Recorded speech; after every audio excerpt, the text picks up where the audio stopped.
नमस्कार बालमित्रमैत्रिणींनो, मी जयश्री बबन सरके, जिल्हा परिषद प्राथमिक शाळा बिगवन आपणासाठी घेऊन आले आहे इयत्ता दुसरीच्या पाठ्यपुस्तकातील आपला भारत हा पाठ। भारत देश आपल्या सगळ्यांचा देश। भारतात उंच पर्वत आहेत, घनदाट जंगले आहेत, लहान मोठ्या नद्या आहेत, नद्यांकाठी गावे आहेत, गावात लोक राहतात। भारतातील लोकांचे पोशाख वेगवेगळे असतात, त्यांच्या भाषा वेगवेगळ्या असतात, ते वेगवेगळे सण साजरे करतात। भारतात वेगवेगळी पिके होतात, गहू, तांदूळ, ज्वारी, बाजरी यांसारखी धान्य पिकतात।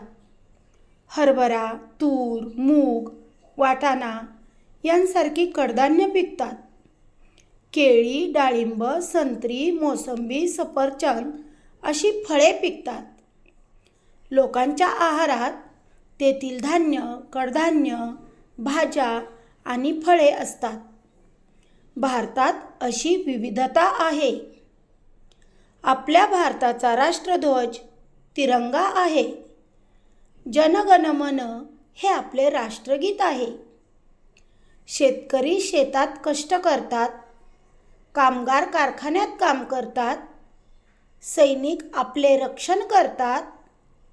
प्रत्येकजण देशाच्या हितासाठी मनापासून प्रयत्न करतो। प्रत्येकाला वाटते भारत माझा देश आहे, मी भारतीय आहे याचा मला अभिमान आहे। धन्यवाद।